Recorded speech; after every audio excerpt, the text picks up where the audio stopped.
কতকাল যাওয়া হয়নি কোনো নদীর কাছে, শান্ত কোনো নদীর রূপালী মায়ামাখা জলের কাছে। কতকাল স্নান করা হয়নি ঝর্ণার স্নিগ্ধ শীতল জলে। কতকাল স্নিগ্ধ ভোরের স্বর্ণালী নরম রোদ মাখা হয়নি শরীরে।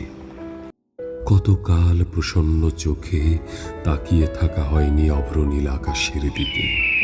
কতকাল বৃষ্টির রূপালী জলে ভেজা হয়নি ভীষণ করে। কতকাল এভাবে কি বেঁচে থাকা যায়?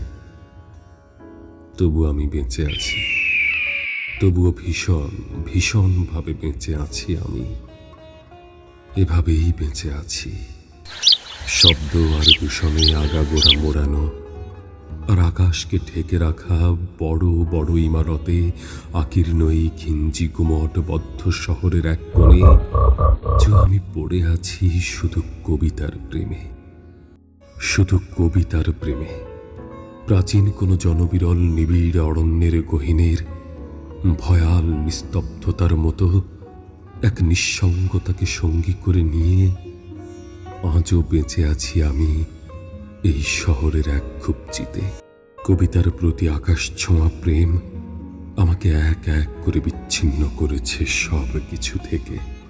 ঘর থেকে, ঘরের মায়া থেকে, নারীর হৃদয়ে জাত প্রেম থেকে, আলাবতীর নরম সবুজ ডগার মতো নারীর তুলতুলে শরীরের প্রতি কামবাসনা থেকে, সন্তানের জন্য চিরাগত আকাঙ্ক্ষা থেকে, পরিজন থেকে, মানুষের কোলাহল থেকে, ইহ সংসার থেকে, সব কিছু থেকে।